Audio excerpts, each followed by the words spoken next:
இன்னைக்கு நம்ம பார்க்க போகிறது 6th ஸ்டாண்டர்ட் தமிழ் நியூ புக்கில் இயல் 1ல் கனவு பலித்தது. நிலம் நீர் நெருப்பு காற்று ஆகாயம் என்னும் ஐந்தும் கலந்தது இவ்வுலகம். தொல்காப்பியம் தொல்காப்பியர். நீர் நிலம் நெருப்பு காற்று ஆகாயம் அப்படின்னு ஐந்தும் கலந்தது தான் இவ்வுலகம் அப்படின்னு சொன்னது தொல்காப்பியர். சொன்ன நூல் தொல்காப்பியம். ஓரறிவு முதல் ஆறறிவு வரை சொன்னவர் தொல்காப்பியர். ஓரறிவு முதல் ஆறறிவு வரைன்னு சொன்னது தொல்காப்பியர். கடல் நீர் ஆவியாகி மேகமாகும், பின் மேகம் குளிர்ந்து மழையாக பொழியும். இந்த செய்தி எந்த நூல்லேருந்து எடுத்திருக்காங்க அப்படின்னா, இந்த செய்தி எந்தெந்த நூல்களில் இருக்குன்னா முல்லைப்பாட்டு, பரிபாடல், திருக்குறள், கார்நாற்பது, திருப்பாவை. எந்தெந்த நூல்னா முல்லைப்பாட்டு, பரிபாடல், திருக்குறள், கார்நாற்பது, திருப்பாவை. ஆழி அமுக்கி முகக்கினும் ஆழ்கடல் நீர் நாளி முகவாது நாள் நாளி. இதை யார் சொல்லியிருக்காங்கன்னா ஔவையார். இதோட பொருள் என்னன்னு பார்த்தோம்னா, திரவ பொருட்களை எவ்வளவு அழுத்தினாலும் அளவை சுருக்க முடியாது. இது எப்படி சொல்லியிருக்காங்க? ஆழ அமுக்கி முகக்கினும் ஆழ்கடல் நீர் நாளி முகவாது நாள் நாளி. இதை சொன்னவர் ஔவையார். அதே மாதிரி வீரர் காயத்தை வெண்ணிற ஊசியால் தைத்த செய்தியை சொன்னது பதிற்று 10. வீரர் காயத்தை வெண்ணிற ஊசியால் தைத்த செய்தியை சொன்னது பதிற்று 10. இதையே நான் இங்கே ஒரு வரிகளில் கொடுத்துருப்பேன் பாருங்க. நெடுவெல் ஊசி நெடுவசி பறந்த வடு. எந்த நூல்னா பதிற்று 10 தான். நெடுவெல் ஊசி நெடுவசி பறந்த வடு என்னதுன்னா பதிற்று 10. அதே மாதிரி சுறாமீன் தாக்கியதால் ஏற்பட்ட புண்ணை நரம்பினால் தைத்த செய்தியை சொன்ன நூல் நற்றிணை. பாருங்க, சுறாமீன் தாக்கியதால் ஏற்பட்ட புண்ணை நரம்பினால் தைத்த செய்தி நற்றிணை. இது என்ன பாடல் வரிகளில் கொடுத்துருக்காங்கன்னா பாருங்க. கோட்சுரா எரிதென சுருங்கிய நரம்பின் முடிமுதிர் பரதவர் நற்றிணை. கோட்சுரா எரிதென சுருங்கிய நரம்பின் முடிமுதிர் பரதவர் நற்றிணை. அதாவது வீரரோட காயத்தை வெண்ணிற ஊசியால தச்சிருக்காங்க. சுறாமீன் தாக்கியதால் ஏற்பட்ட புண்ணை நரம்பினால தச்சிருக்காங்க. அதாவது வெண்ணிற ஊசியை யூஸ் பண்ணதுன்னா பதிற்று 10, நரம்பு நாள் அப்படின்னா நற்றிணை.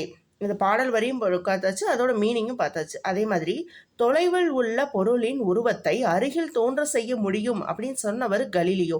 இவருக்கு முன்னாடியே இந்த செய்தியை நம்மளுக்கு சொன்னவர் கபிலர். அவருடைய திருவள்ளுவர் மாலை அப்படின்ற ஒரு நூலில் சொல்லியிருப்பாரு.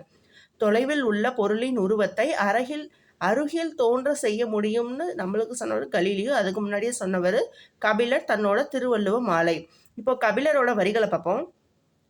திணையளவு போதா சிறுப்புள் நீர் நீண்ட பனையளவு காட்டும். திணையளவு போதா சிறுப்புள் நீர் நீண்ட பனையளவு காட்டும். இது எந்த நூல்னா திருவள்ளுவர் மாலை. எழுதுனது கபிலர். அதே மாதிரி நிலம் தீ நீர் வலி விசும்போடு ஐந்தும் கலந்த மயக்கம் உலகம் ஆதலின். நிலம் தீ நீர் வலி விசும்போடு ஐந்தும் கலந்த மயக்கம் உலகம் ஆதலின். நம்ம ஆல்ரெடி பார்த்தோம், இது ஐந்தும் கலந்தது தான் உலகம்னு சொன்னது தொல்காப்பியர். எந்த நூல்னா தொல்காப்பியம். அதே தான் இங்கே வரிகளில் கொடுத்துருக்காங்க. அடுத்து கடல் நீர் முகந்த கமஞ்சூல் எழினி. கடல் நீர் முகந்த கமஞ்சூல் எழினி. இந்த வரிகள் எந்த நூலில் இருக்குன்னா கார்நாற்பது. கடல் நீர் முகந்த கமஞ்சூல் எழினி. நம்ம முன்னாடி பார்த்தோம்ல, கடல் நீர் ஆவியாகி மேகமாதல், பின் மேகம் குளிர்ந்து மழையாக பொழியும். இது இந்த செய்தி இந்த நூல்கள்லாம் இருக்குது. இப்போ கார்நாற்பதுலேருந்து ஒரு வரி கொடுத்துருக்காங்க.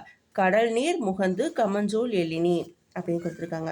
அதே மாதிரி அடுத்து தமிழில் பயின்று அறிவியல் அறிஞர்கள் 3 பேரை பார்க்க போகிறோம். தமிழில் பயின்ற அறிவியல் அறிஞர்கள் 3 பேர். அவளை ஃபஸ்ட்டு யாருன்னா மேனாள் குடியரசுத் தலைவர் மேதகு டாக்டர் ஏபிஜே அப்துல் கலாம். யாருன்னா மேனாள் குடியரசுத் தலைவர் மேதகு டாக்டர் ஏபிஜே அப்துல் கலாம். அடுத்தது இஸ்ரோ அறிவியல் அறிஞர் டாக்டர் மயில்சாமி அண்ணாதுரை. இஸ்ரோ அறிவியல் அறிஞர் டாக்டர் மயில்சாமி அண்ணாதுரை. இஸ்ரோவின் தலைவர் டாக்டர் கைசிவன். இஸ்ரோவின் தலைவர் டாக்டர் கைசிவன். அதாவது APJ Abdul Kalam, doctor Mylswamy Annadurai, doctor K Sivan. இவங்க 3 பேருமே தமிழில் பயின்று அறிவியல் அறிஞர்களாக ஆனவங்க. அடுத்து வலஞ்சொல்லி அப்படின்னு என்ன சொல்லுவோம்? Clock wise. வலஞ்சொல்லினா இங்கிலீஷில் என்ன? Clock wise. இடஞ்சொல்லி அப்படின்னா ஆன்டி கிளாக் வைஸ். இடஞ்சொல்லினா ஆன்டி கிளாக் வைஸ். இணையம் அப்படின்னா இன்டர்நெட். இணையம் அப்படின்னா இன்டர்நெட். தேடுபொறி அப்படின்னா சர்ச் இன்ஜின். தேடுபொறி அப்படின்னா சர்ச் இன்ஜின். குரல் தேடல் அப்படின்னா வாய்ஸ் சர்ச். குரல் தேடல்னா வாய்ஸ் சர்ச். முகநூல் அப்படின்னா ஃபேஸ்புக். முகநூல் அப்படின்னா ஃபேஸ்புக். புலனம் அப்படின்னா வாட்ஸ்அப். புலனம் அப்படின்னா வாட்ஸ்அப். இது மட்டுமே நல்லா பார்த்து வச்சுக்கோங்க. புலனம்னா வாட்ஸ்அப்ன்றத. தொடுதிரை, தொடுதிரைனா டச் ஸ்க்ரீன். தொடுதிரை அப்படின்னா டச் ஸ்க்ரீன். செயலி அப்படின்னா ஆப். செயலி அப்படின்னா என்னது? ஆப்.